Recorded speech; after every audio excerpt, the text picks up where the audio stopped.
Good evening. ఈరోజు క్లాసులో మనము భారతదేశంలోని పంచవర్ష ప్రణాళికల గురించి మనము తెలుసుకునే ప్రయత్నాన్ని ఈరోజు మొదలు పెడదాం.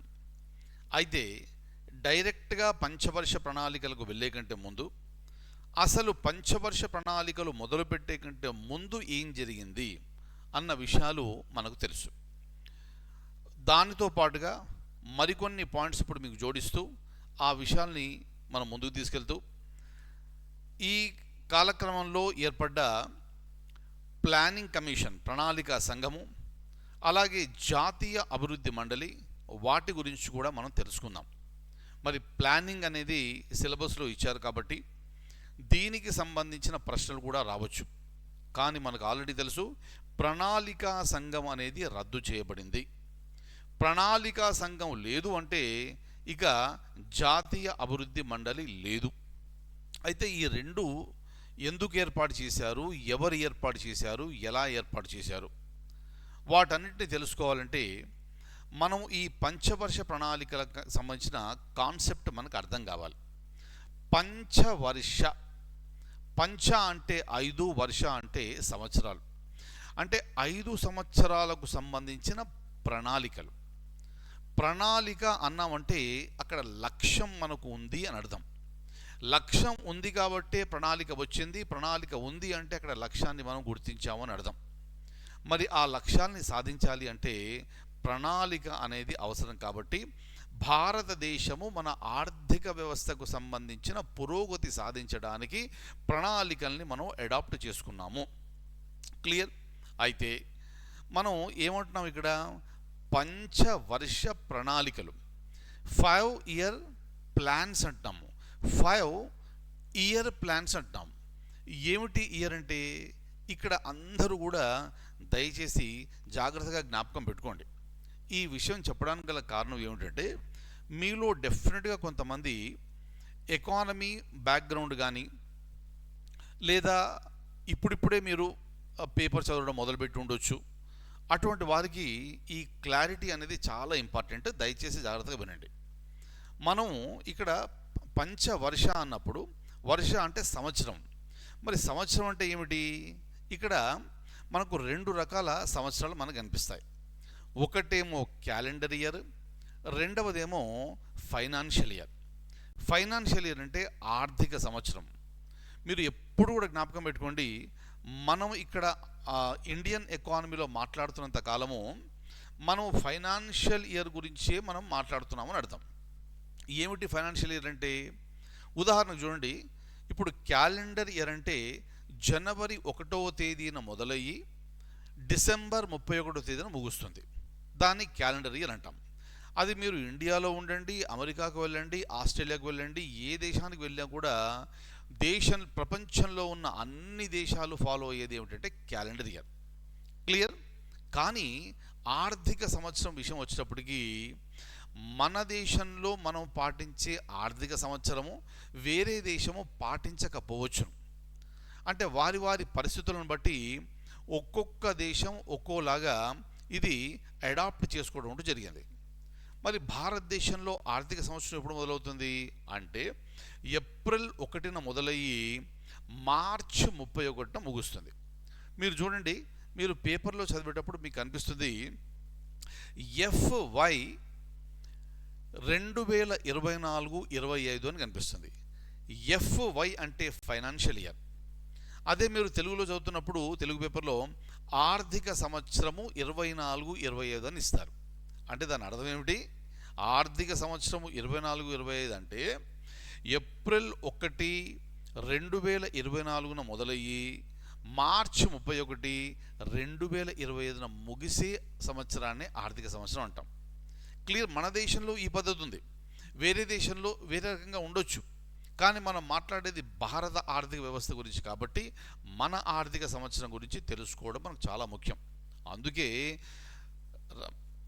ఆర్థిక శాఖ మంత్రి బడ్జెట్ ప్రవేశపెట్టినప్పుడు ఈ బడ్జెట్ 2024-25కు సంబంధించింది అంటారు. ప్రవేశపెట్టింది ఫిబ్రవరిలో ప్రవేశపెట్టినప్పటికీ కూడా దాన్ని అమలు పరిచేది మాత్రం ఏప్రిల్ 1, 2024 నుండి మార్చి 31, 2025 వరకు అన్న విషయం మనకు స్పష్టంగా తెలియాలి.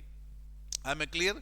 అలాగే మనం మాట్లాడుకునే ఈ పంచవర్ష ప్రణాళికలు కూడా అది ఎప్పుడు మొదలవుతున్నాయి అంటే 5 సంవత్సరాలు మొదలు కావాలి కదా. ఎప్పుడు మొదలవుతుంది అంటే ఏప్రిల్ 1వ తారీఖునే మొదలవుతుంది, మళ్ళీ మార్చి 31కి ముగుస్తుంది.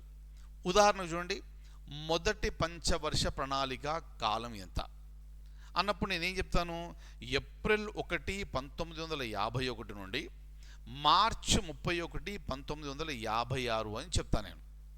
అంటే 51 నుండి 56 అన్నప్పుడు జనవరి కాదక్కడ, ఏప్రిల్లో మొదలయ్యి మార్చిలో ముగుస్తుంది. అప్పటి వరకు ఒక పంచవర్ష ప్రణాళిక.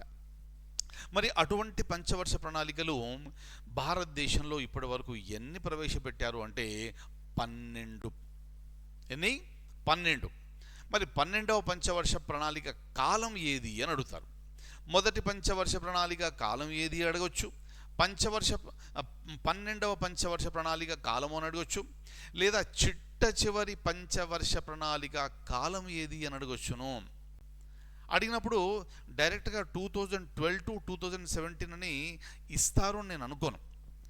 ఎందుకంటే ఆ ప్రశ్నను కొంచెం సంక్లిష్టంగా చేయాలి, అభ్యర్థుల్లో ఉన్న నాణ్యతను బయటకు తీయాలి. కాబట్టి వాళ్ళు అక్కడ జనవరి 1 నుంచి లేదా ఏప్రిల్ 1 నుంచి, జూలై 1 నుంచి, అక్టోబర్ 1 నుంచి అని ఇస్తారు. కరెక్ట్ ఆన్సర్ ఏమిటి?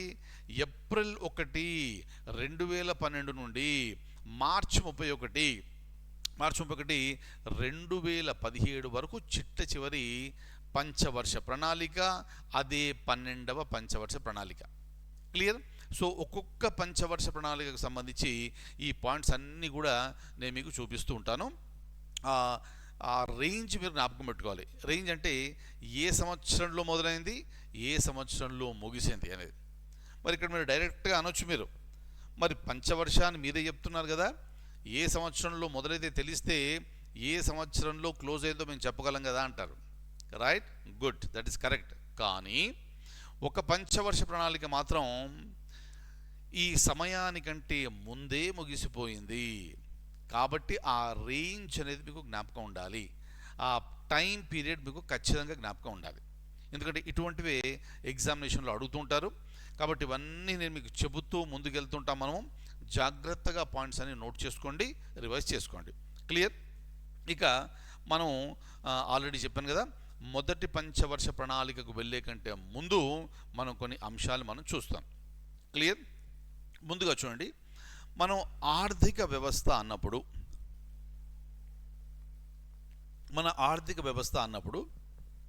దాంట్లో 3 రంగాలు ఉంటాయి అని మనం చెప్పుకున్నాం కదా. ప్రాథమిక రంగము, ద్వితీయ రంగము, తృతీయ రంగము. Primary sector, secondary sector, tertiary sector అన్నాం మనం. మరి ఏమిటి ప్రాథమిక రంగం అంటే? వ్యవసాయము. ద్వితీయ రంగం అంటే ఏమిటి? పరిశ్రమలు. తృతీయ రంగం అంటే ఏమిటి? సేవలు అని మనం తెలుసుకున్నాం కదా. రైట్? ఇవన్నీ మీకు ఆల్రెడీ తెలుసు. అయితే దీనికంటే కొంచెం నేను మీకు ఎక్స్ట్రా ఇన్ఫర్మేషన్ ఇస్తాను, ఒకసారి మీరు చూడండి, అది రాసుకోండి కూడా. ఎందుకంటే ఎగ్జామినేషన్లో ఇది అడగొచ్చు. రైట్? వ్యవసాయాలు దేనికి సంబంధించింది అంటే మీరు డైరెక్ట్గా అది ప్రైమరీ సెక్టర్ అని రాస్తారు మీరు. రైట్? అలాగే పరిశ్రమలు దేనికి సంబంధించింది అంటే ద్వితీయ సెక్టర్ అని రాస్తారు మీరు, ద్వితీయ రంగం అని. కానీ ఇక్కడ నేను చూపించే పాయింట్స్ ఇంకొన్ని ఎక్స్ట్రా వర్డ్స్ మీకు ఇస్తున్నాను, ఒకసారి చూడండి. మనం ప్రైమరీ సెక్టర్ అన్నప్పుడు ఇది కేవలం వ్యవసాయం మాత్రమే కాకుండా ఫారెస్ట్రీ కూడా దీంట్లోనే వస్తుంది, ఫిషరీస్, మైనింగ్, ఇవన్నీ కూడా ప్రైమరీ సెక్టర్లో భాగమే, ప్రాథమిక రంగంలో భాగమే. సో రేపు పొద్దున ఓ ప్రశ్న రావచ్చు, ఫిషరీస్ అనేది ఏ రంగానికి సంబంధించింది అని. మీ ఆన్సర్ వచ్చేసి ప్రాథమిక రంగానికి సంబంధించింది. అలాగే సెకండరీ సెక్టర్ అన్నప్పుడు దాంట్లో మనం పరిశ్రమలు, ఇండస్ట్రీస్ అంటున్నాం. ఈ ఇండస్ట్రీస్లో మళ్ళీ మనకు మ్యానుఫ్యాక్చరింగ్ అని అలాగే కన్స్ట్రక్షన్ అని ఉంటాయి. ఆ రెండూ కూడా ఇండస్ట్రీలో భాగమే, కాబట్టి ఈ మ్యానుఫ్యాక్చరింగ్ కన్స్ట్రక్షన్ అనేది ఏ రంగానికి సంబంధించింది అంటే ద్వితీయ రంగము, అదే పరిశ్రమల రంగానికి సంబంధించింది అని మీరు చక్కగా ఆన్సర్ గుర్తుపెట్టాలి. క్లియర్. అలాగే టెరిషరీ సెక్టర్ అన్నప్పుడు సేవలు. మరి ఏమిటండి ఈ సేవలు అని అంటే అక్కడ జరిగే చూడండి, ఇక్కడ రవాణా వ్యవస్థ కావచ్చును, అలాగే కమ్యూనికేషన్స్ కావచ్చును, బ్యాంకింగ్ వ్యవస్థ కావచ్చును, అలాగే బీమా రంగం కావచ్చును, రియల్ ఎస్టేట్ కావచ్చును, ఇవన్నీ కూడా టెరిషరీ సెక్టర్లో భాగమే. Very very very very important. రేపు అడుగుతారు ఎగ్జామ్లో, ఇన్సూరెన్స్ అనేది ఏ రంగానికి సంబంధించింది? నో కన్ఫ్యూజన్, సేవా రంగానికి సంబంధించింది, తృతీయ రంగానికి సంబంధించింది. అలాగే బ్యాంకింగ్ సేవా రంగానికి సంబంధించింది, తృతీయ రంగానికి సంబంధించింది. క్లియర్. ఈ విధంగా జ్ఞాపకం పెట్టుకోండి. అందుకే ఈ పేజ్ నేను మీకు చూపించాను. క్లియర్. ఇక్కడ కొన్ని పేజెస్ మనకు ఇంగ్లీష్లో ఉన్నాయి, నథింగ్ టు వరీ. నేను మీకు ఎక్స్ప్లెయిన్ చేస్తూ వెళ్తుంటాను. మీరు మాత్రం పాయింట్స్ మీరు ఇంగ్లీష్లో కావాలంటే ఇంగ్లీష్లో, తెలుగులో కావాలంటే తెలుగులో, మీ ఇష్టం వచ్చినట్టుగా మీకు పూర్తి స్వేచ్ఛ ఉంది. ఎలా కావాలంటే అలా మీరు రాసుకోండి. కానీ మీరు రాసుకున్నది చదివేటప్పుడు మీకు అర్థం కావాలి కాబట్టి కొంచెం క్లియర్గా మీరు రాసుకోండి. రైట్. అలాగే ఇక్కడ నుంచి చూడండి, ఇక్కడ ఈ మనం పంచవర్ష ప్రణాళికలు అని మాట్లాడుతున్నాం కదా. అసలు ఈ పంచవర్ష ప్రణాళిక అనేది మొదటిసారిగా ఎక్కడ మొదలైంది అంటే సోవియట్ యూనియన్లో మొదలైంది. నేను ఆల్రెడీ మీకు చెప్పాను, సోవియట్ యూనియన్ అనేది ఒక యూనియన్గా 1991 సంవత్సరం వరకు ఉంది. 1991లో అది కాస్త విచ్ఛిన్నం అయిపోయి ఆ దేశాలన్నీ కూడా వేరుపడడం జరిగింది. అన్ని దేశాల్లో ఉన్న ఒక దేశం ఏది అంటే రష్యా. ఎప్పుడూ వార్తల్లో నిలిచే రష్యానే కాకుండా ఇంకా కొన్ని దేశాలు ఉన్నాయి. అన్ని దేశాల సమూహమే ఈ సోవియట్ యూనియన్ అంటారు. క్లియర్. అయితే ఆ సోవియట్ యూనియన్లో జోసెఫ్ స్టాలిన్ పేరు విన్నారు కదా, స్టాలిన్ పేరు. రైట్. ఆ స్టాలిన్ వారు ఏం చేశారంటే మొట్టమొదటిసారిగా ఈ పంచవర్ష ప్రణాళికలు అనేది యుఎస్ఎస్ఆర్లో ఈ ప్రవేశపెట్టడం జరిగింది. ఎప్పుడు లేట్ 1920s.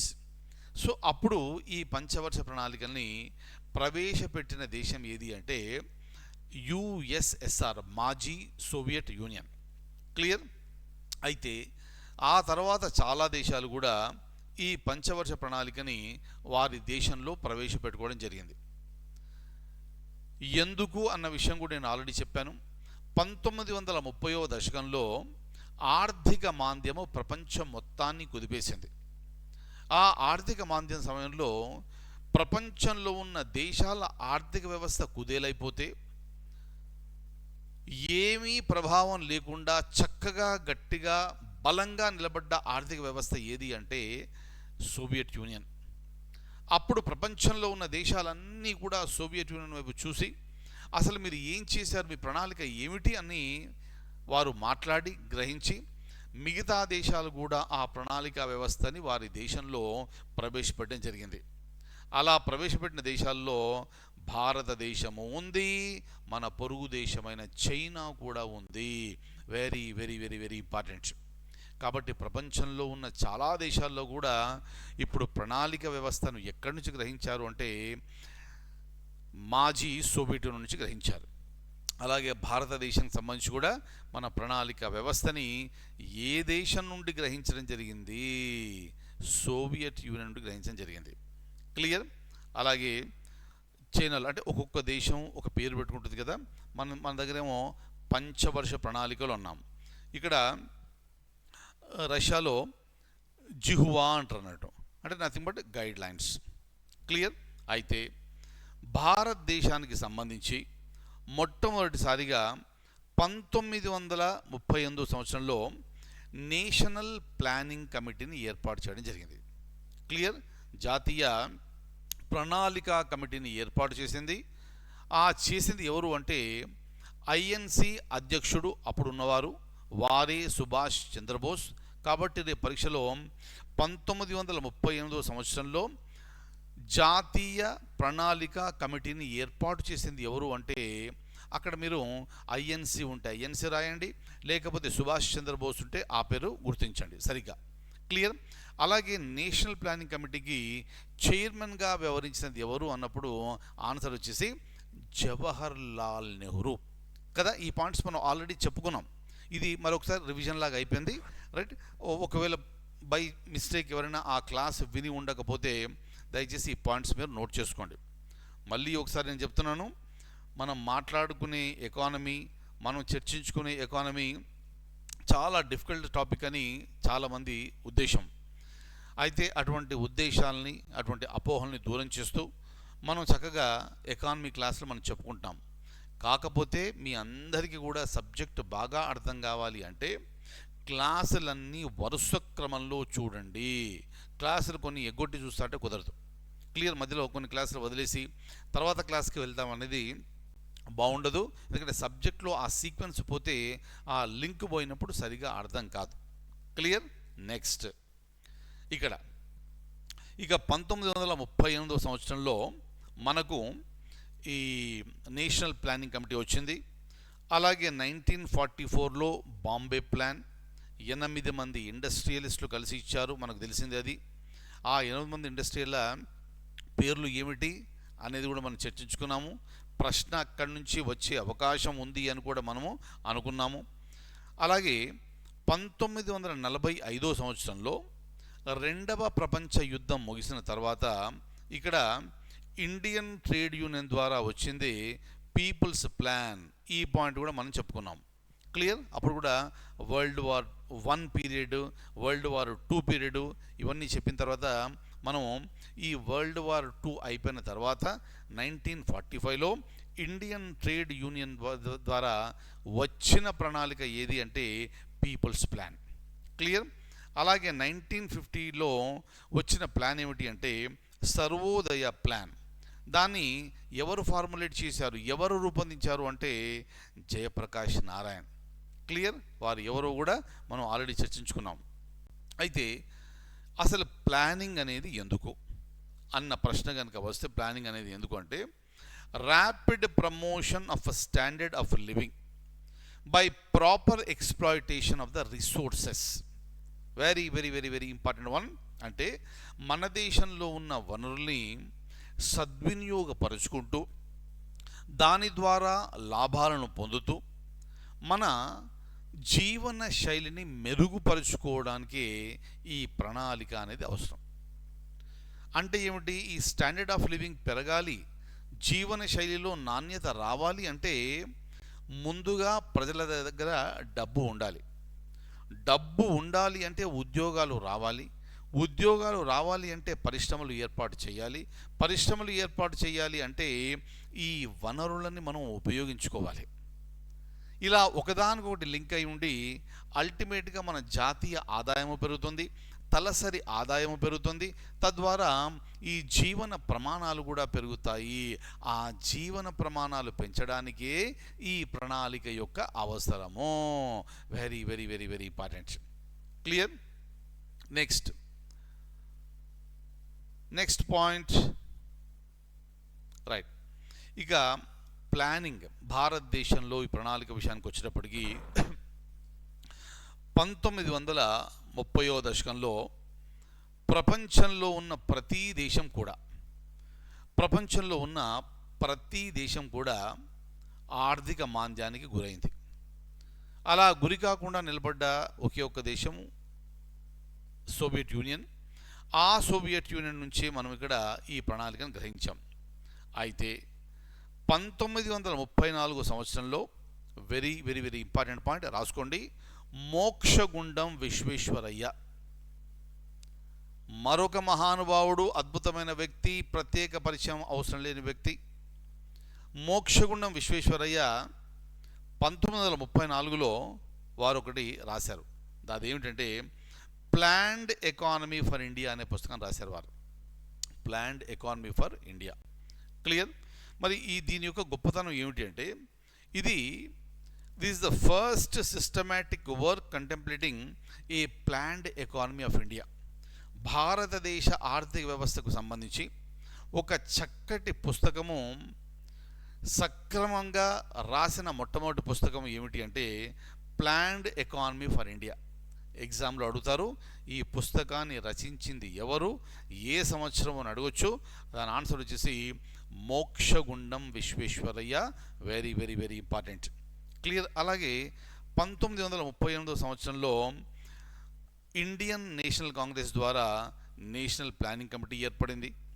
1943లో కొంతమంది పారిశ్రామికవేత్తలు కలిసి ఒక ప్లాన్ తయారు చేసి దాని పేరు బాంబే ప్లాన్ అని పెట్టి దాన్ని 1944లో ఇవ్వడం జరిగింది. క్లియర్. ఆ తర్వాత 1945లో పీపుల్స్ ప్లాన్ అనేది వచ్చింది, అది కూడా మనం మాట్లాడుకున్నాము, ఎంఎన్ రాయ్. క్లియర్. అయితే 1944లో ఏం జరిగింది అంటే department of planning and economic development. It was setup by British government. Important point రాసుకోండి. ఈ డిపార్ట్మెంట్కు అధ్యక్షుడిగా వహించింది ఎవరు అంటే AD Dalal. AD Dalal. Very very very very very important.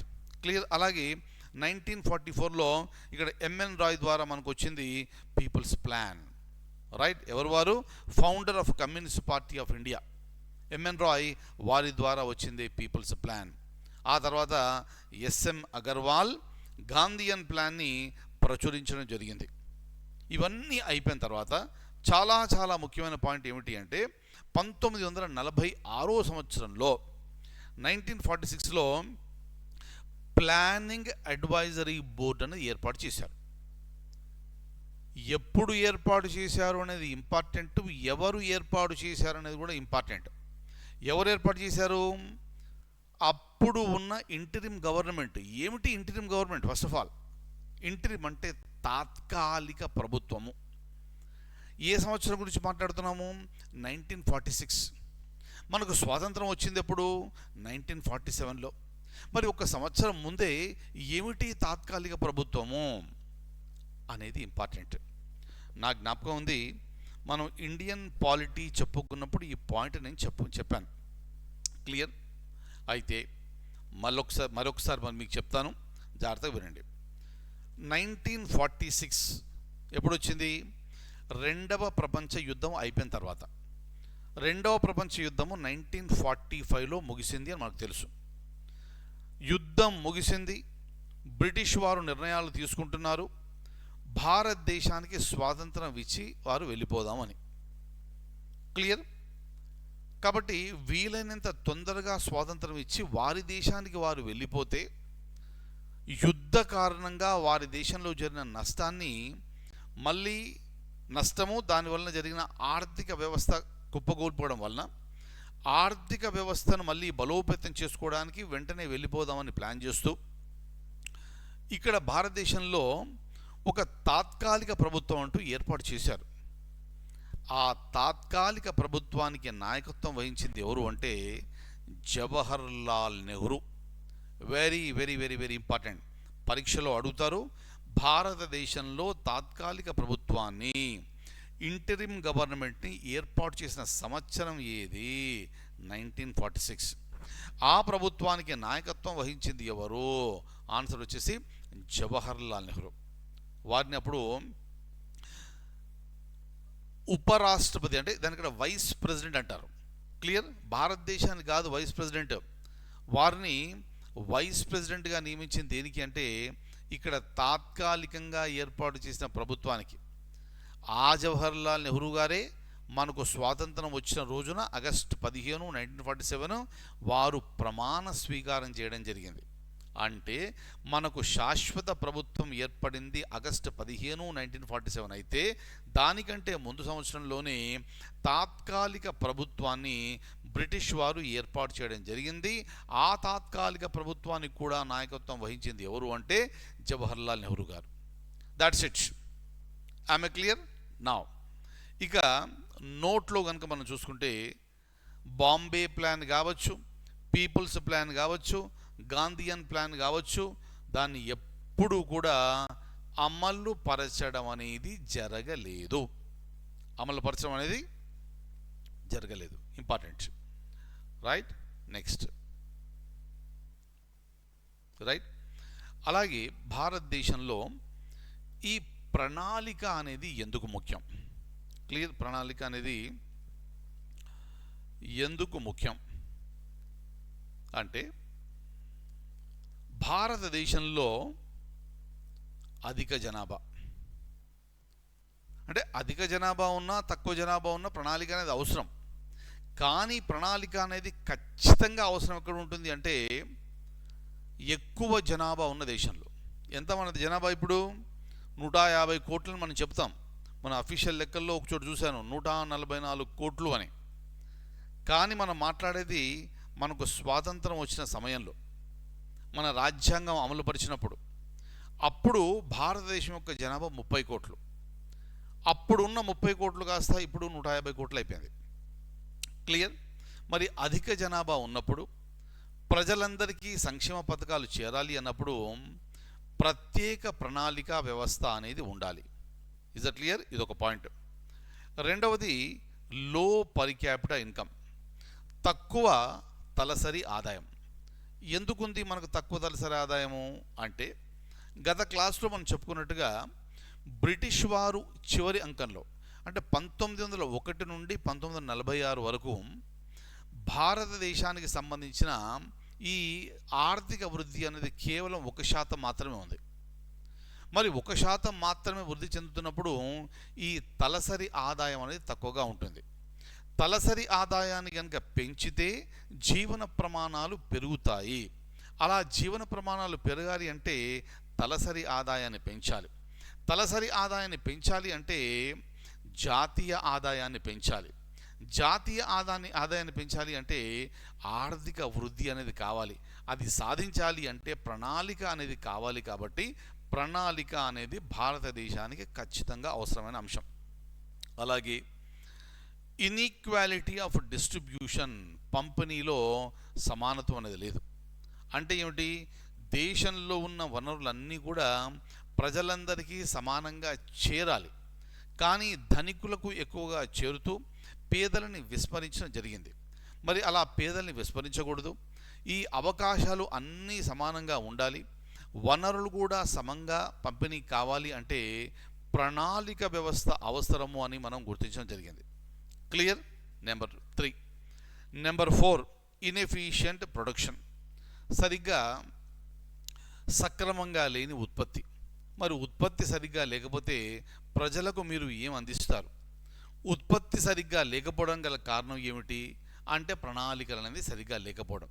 కాబట్టి ఈ అంశాలన్నీ కూడా దృష్టిలో పెట్టుకొని భారతదేశంలో ప్రణాళిక యొక్క ప్రాముఖ్యత గుర్తించి మనము ఈ పంచవర్ష ప్రణాళికల్ని తయారు చేయడం మొదలుపెట్టాం. Clear? Very very very very important. అలాగే ఇక్కడ నుంచి మనం ముందుకెళ్తూ చూడండి, ఇక్కడ ఆబ్జెక్టివ్స్ అంటే ఏమిటి, మన ప్రణాళికకు సంబంధించిన లక్ష్యాలు ఏమిటి అనేది ఆల్రెడీ మనం చెప్పుకున్నాము. ఒక్కసారి మీరు చదివండి. To achieve total employment, to maximize తలసరి ఆదాయము పర్ క్యాపిటల్ ఇన్కమ్, అలాగే శీఘ్రగతిన ఈ పారిశ్రామికీకరణ జరగాలి, వేగంగా ఈ ఇండస్ట్రియలైజేషన్ జరగాలి, అలాగే to achieve self sufficiency. Clear?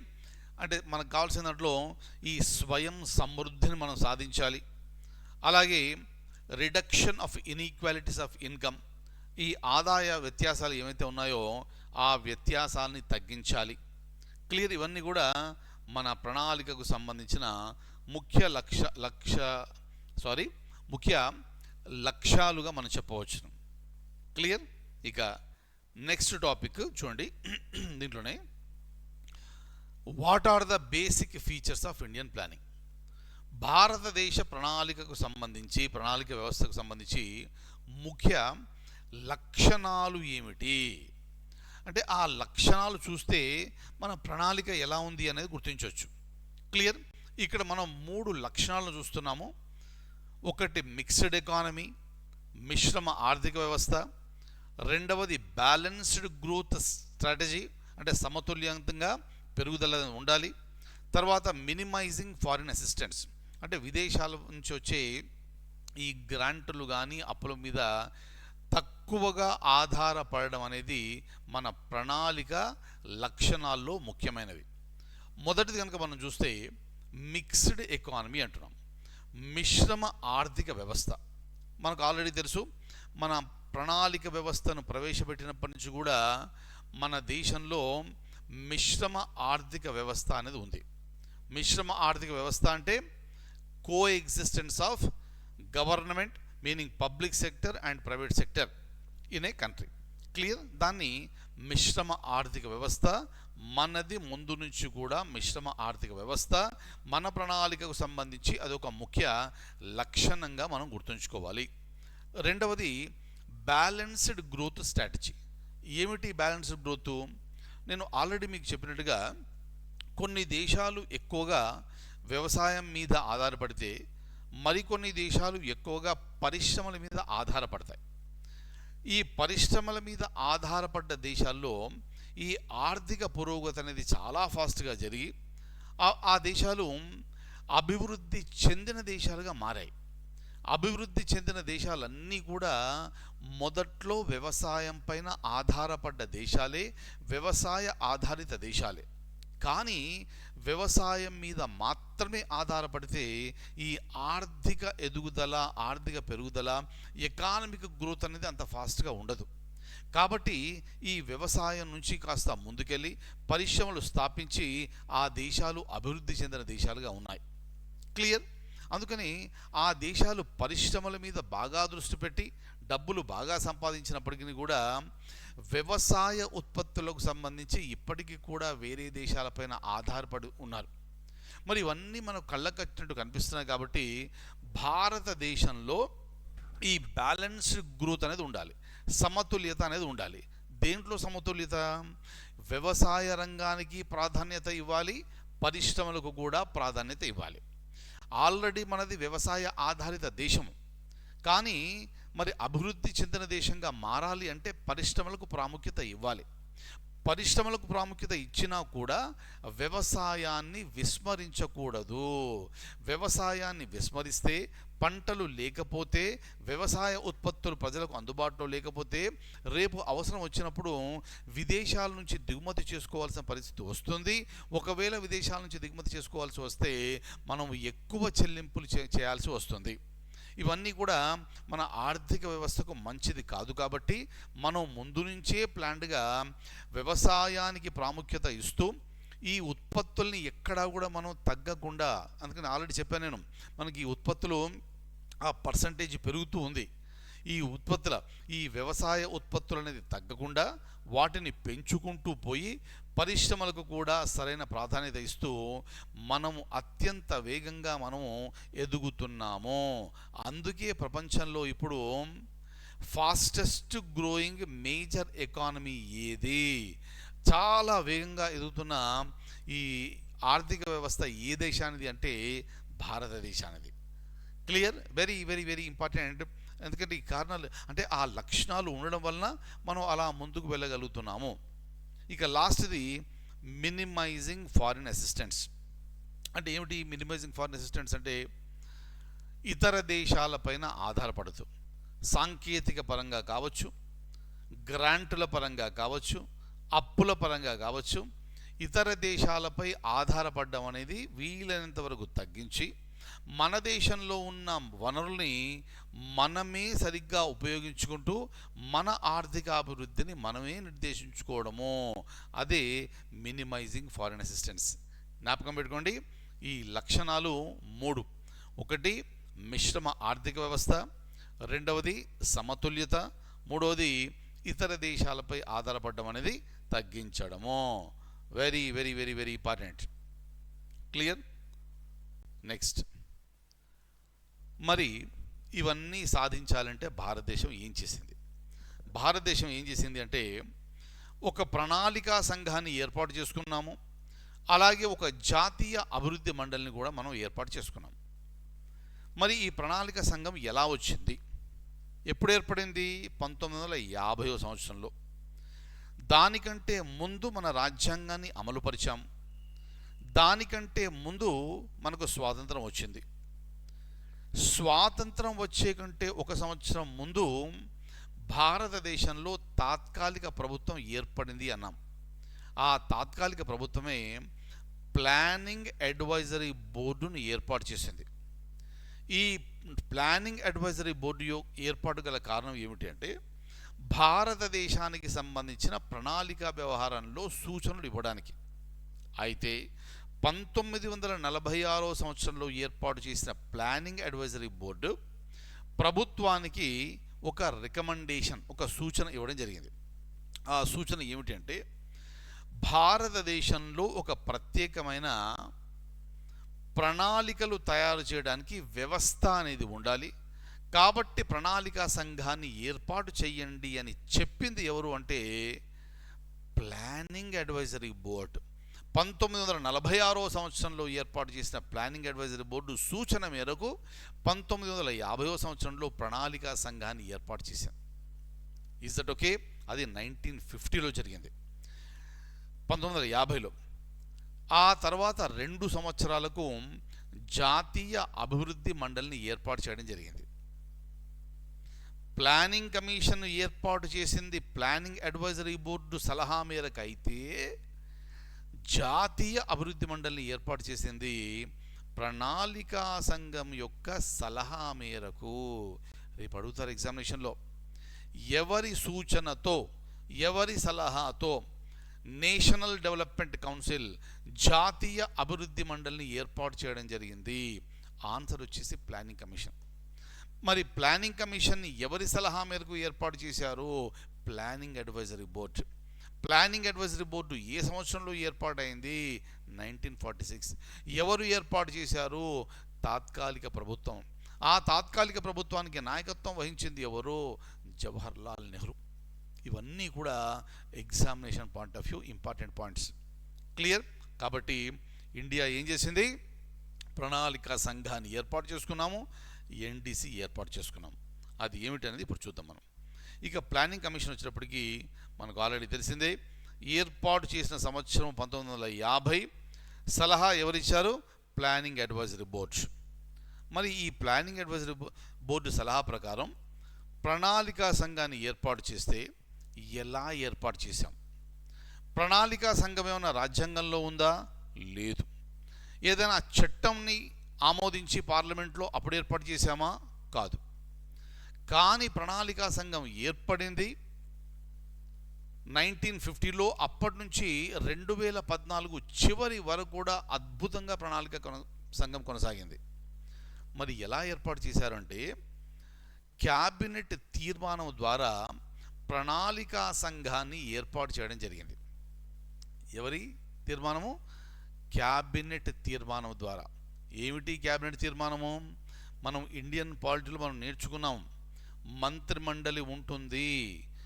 అంటే మంత్రులందరినీ కలిపి మంత్రిమండలి అంటారు. ఆ మంత్రిమండలికి నాయకత్వం వహించేది ప్రధానమంత్రి.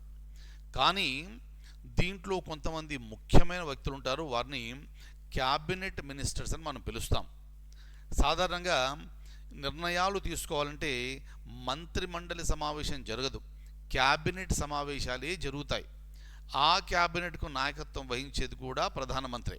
అంటే ఆ క్యాబినెట్ మంత్రులు, ప్రధానమంత్రి కలిసి కూర్చుని నిర్ణయాలు తీసుకొని ఆ నిర్ణయాల్ని అమలుపరుస్తారు.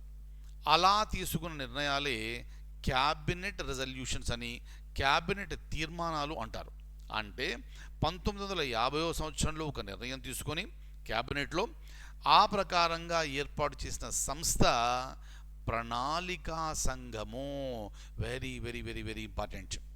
అందుకే చూడండి, మనకు రాజ్యాంగ ప్రకారంగా ఏర్పాటు చేయబడ్డ సంస్థలు ఉంటాయి. అంటే ఏమిటి? ఆ సంస్థ గురించి రాజ్యాంగంలో చెప్పబడింది.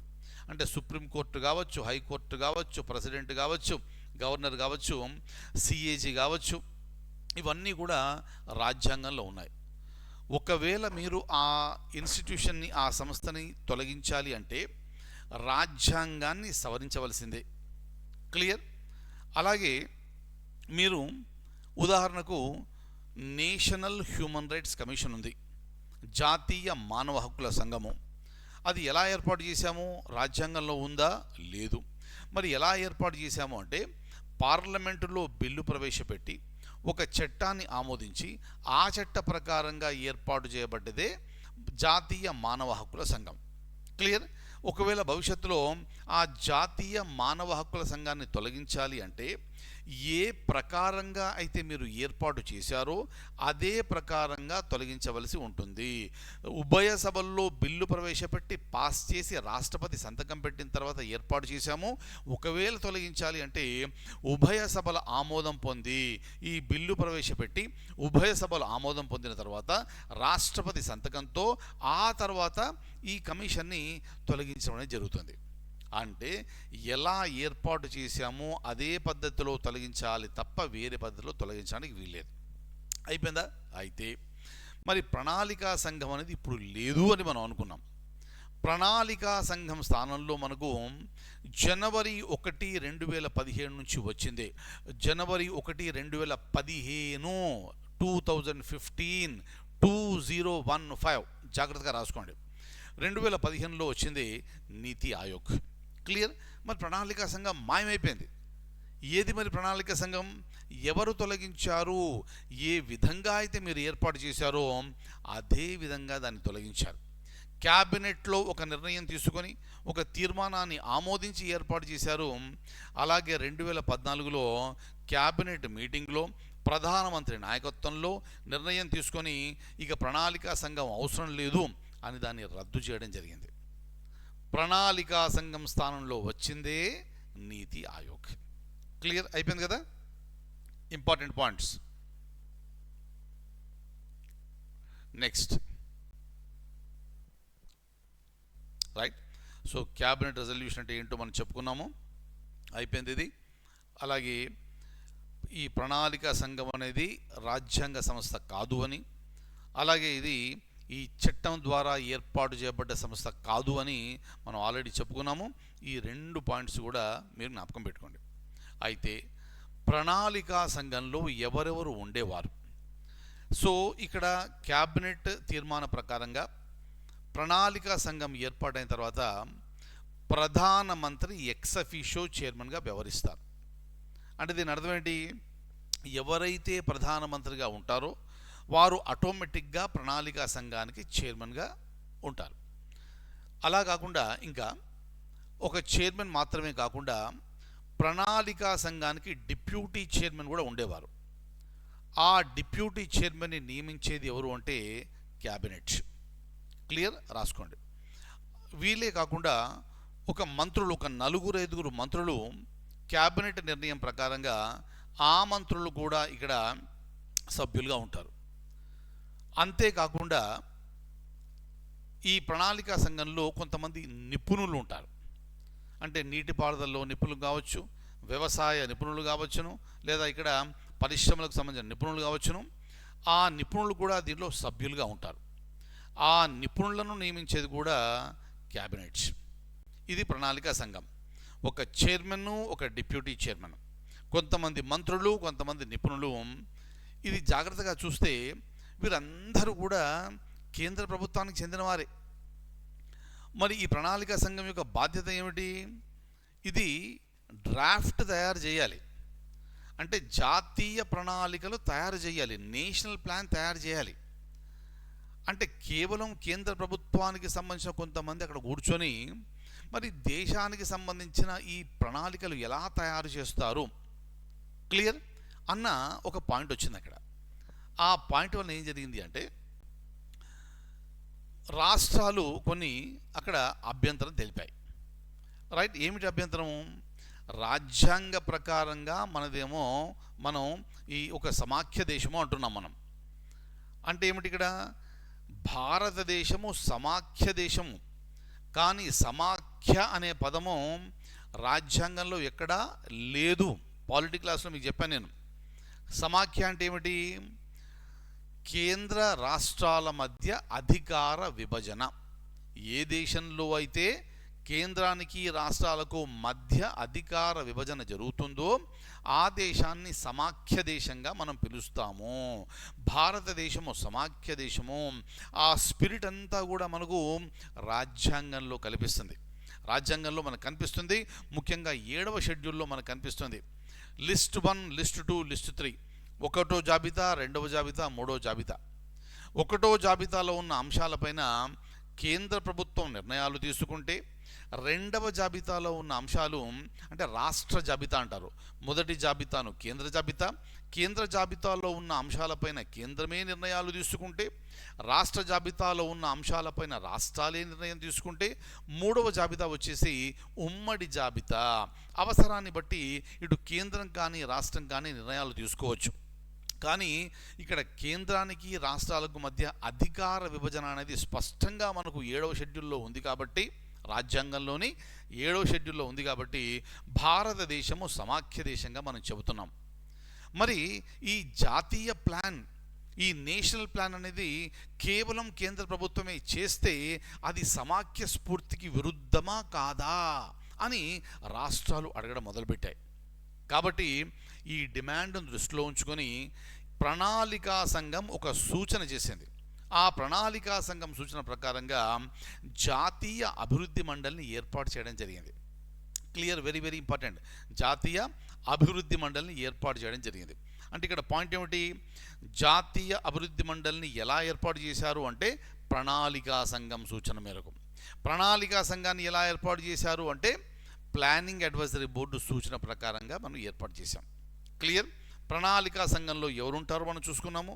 ఇక సమాఖ్య స్ఫూర్తి కనిపించాలి అంటే ఈ జాతీయ అభివృద్ధి మండలి ఒకసారి మనం పరిశీలించాలి. జాతీయ అభివృద్ధి మండలికి చైర్మన్గా ఉండేది ఎవరు అంటే ప్రధానమంత్రి, రైట్. అలాగే ప్రణాళికా సంఘంలో ఉన్న సభ్యులందరూ కూడా జాతీయ అభివృద్ధి మండలిలో సభ్యులే. కేంద్ర క్యాబినెట్ మంత్రులందరూ కూడా జాతీయ అభివృద్ధి మండలిలో సభ్యులే. రాసుకోండి జాగ్రత్తగా.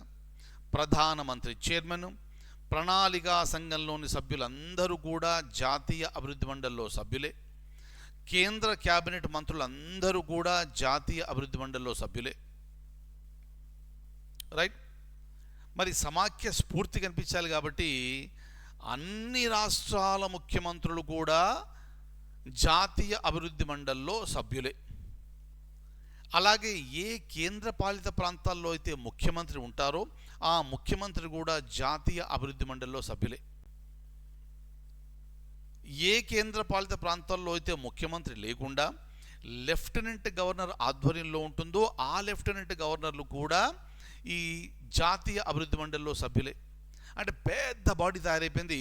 అక్కడ స్పష్టంగా మనకు సమాఖ్య స్ఫూర్తి అని మనకు కనిపిస్తుంది. మరి అప్పుడు ఏం చేయాలి? ఈ జాతీయ అంటే నేషనల్ ప్లాన్ ఏదైతే తయారైందో దాన్ని అమలు పరచాలంటే ముందు ఆమోదించాలి. ఎవరు ఆమోదిస్తారు? జాతీయ అభివృద్ధి మండలి అనేది ఆమోదించాలి. జాతీయ అభివృద్ధి మండలి ఆమోదించింది అంటే అది సమాఖ్య స్ఫూర్తితో ఏర్పాటు చేయబడింది కాబట్టి దేశం మొత్తం కూడా ఆమోదించబడినట్టే. అందుకే ఈ ప్రణాళికా సంఘం ముందుగా డ్రాఫ్ట్ ప్లాన్ తయారు చేసి కేంద్ర ప్రభుత్వానికి ఇస్తే క్యాబినెట్లో వాళ్ళు కూర్చొని కొన్ని నిర్ణయాలు చేసుకొని అవసరం ఉంటే కొన్ని మార్పులు చేసుకొని చివరి నిర్ణయం తీసుకునేటప్పుడు ఈ జాతీయ అభివృద్ధి మండలి సమావేశంలో దాన్ని ప్రవేశపెట్టడం జరుగుతుంది. అంటే ప్రణాళికా సంఘం ద్వారా తయారు చేయబడ్డ ప్రణాళికలు కేంద్ర క్యాబినెట్ దగ్గరికి వెళ్ళి అక్కడి నుంచి జాతీయ అభివృద్ధి మండలికి వచ్చి జాతీయ అభివృద్ధి మండలిలో ఉన్న ఈ రాష్ట్రాలు కేంద్రానికి సంబంధించిన అందరూ కూర్చొని చర్చించుకొని నిర్ణయం తీసుకొని ఆమోదిస్తే అప్పుడు ఆ పంచవర్ష ప్రణాళిక అనేది అమల్లోకి వస్తుంది. అంటే పంచవర్ష ప్రణాళికను ఎవరి అంతిమ ఆమోదం తర్వాత అమలుపరుస్తారో జాతీయ అభివృద్ధి మండలి ఆమోదం తర్వాత. ఆమె clear? Very very very very important. చూడండి, ఇంకో విషయం జ్ఞాపకం పెట్టుకోండి మీరు.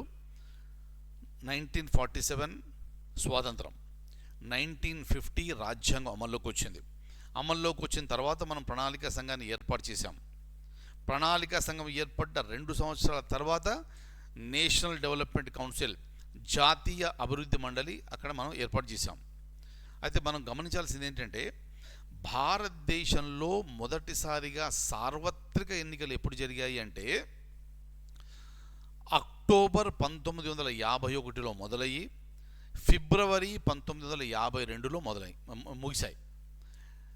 అక్టోబర్ 1951 అప్ టు ఫిబ్రవరి 1952 అంటే అంతకాలం మొదటిసారి కదా. మరి బ్యాలెట్ బాక్సులు అన్ని బ్యాలెట్ బాక్సులు పెట్టడము అదొక పెద్ద తతంగం, చాలా కష్టమైన క్లిష్టమైన ప్రక్రియ భారతదేశంలో అప్పుడు మనం నిర్వహించాము సక్సెస్ఫుల్గానే. అంటే మొదటి ప్రణాళిక అనేది మన మొదటి ఎన్నికల సంఘం కంటే ముందే దాన్ని మనం అమలు చేసాం. క్లియర్? ఈ పాయింట్స్ మీరు జ్ఞాపకం పెట్టుకోవాలి. ఆ తర్వాత మనం ఏం చేసాము, జాతీయ అభివృద్ధి మండలిని మనం ఏర్పాటు చేశాం. అంటే మొట్టమొదటి ప్రణాళిక ఏదైతే ఉందో అది జాతీయ అభివృద్ధి మండలి లేని సమయంలోనే, ఎవరి ఆమోదం లేకుండానే కేంద్ర ప్రభుత్వం నిర్ణయం తీసుకొని అమలు పరచడం జరిగింది. Very very very very very important. Clear? Next right. ఇక నేషనల్ డెవలప్మెంట్ కౌన్సిల్ ఆల్రెడీ మనం చెప్పుకున్నాము. ఏర్పాటు చేసింది 1952. ఎవరి రికమెండేషన్ ప్రకారంగా అంటే ప్రణాళికా సంఘం రికమెండేషన్ ప్రకారంగా. ఎన్డీసీ చైర్మన్ ఎవరు అంటే ప్రధానమంత్రి. అలాగే ఈ నేషనల్ ప్లాన్కి సంబంధించి అంతిమ నిర్ణయం ఎవరు తీసుకోవాలి అంటే నేషనల్ డెవలప్మెంట్ కౌన్సిల్. ఆ నేషనల్ డెవలప్మెంట్ కౌన్సిల్ జాతీయ అభివృద్ధి మండలి నిర్ణయం తర్వాత మాత్రమే ఈ పంచవర్ష ప్రణాళికలను అమలు పరుస్తారు. క్లియర్? ఇది ఇక్కడి వరకు మనం చూసుకున్నాం. ఇక మొదటి పంచవర్ష ప్రణాళిక దాని సంగతులన్నీ కూడా మనం నెక్స్ట్ క్లాస్లో మనం మొదలు పెడదాము. ప్రతి పాయింట్ కూడా ఇంపార్టెంటే, జాగ్రత్తగా రాసుకోండి, రివైజ్ చేసుకోండి. I wish you all very very very good luck. అలాగే ఈ వీడియో కింద ఉన్న డిస్క్రిప్షన్లో మన యాప్కి సంబంధించిన లింక్స్ ఉన్నాయి. మీరు యాప్ డౌన్లోడ్ చేసుకోండి. ఏదైనా కోర్సులో మీరు జాయిన్ కావాలి అనుకుంటే మీరు కావచ్చును. ఈ ఎకానమీ తెలుగు మీడియం వారు మాత్రం అవసరం లేదు. మీ అందరికీ ఈ సిలబస్ ప్రకారంగా క్లాసులు అన్నీ కూడా నేనే యూట్యూబ్లో అప్లోడ్ చేస్తాను. చక్కగా మీరు ఈ క్లాసెస్ అన్నీ కూడా చూడండి. క్లియర్? అలాగే ఇక్కడ మన ఎకానమీ ఫ్రీ క్లాసెస్ గురించి మీ ఫ్రెండ్స్ ఎవరైనా ప్రిపేర్ అవుతుంటారు, వారికి కూడా తెలియజేయండి. వారు కూడా సబ్జెక్టు చక్కగా నేర్చుకుంటారు. క్లియర్? అలాగే ఆ డిస్క్రిప్షన్లో మన టెలిగ్రామ్ ఛానల్ లింక్ కూడా ఉంది. ఆ టెలిగ్రామ్ ఛానల్ లింక్ ద్వారా నన్ను మీరు ఫాలో అయితే అప్డేట్స్ అనేవి మీకు ఎప్పటికప్పుడు అందిస్తాం. Thank you so much. I wish you all very very good luck.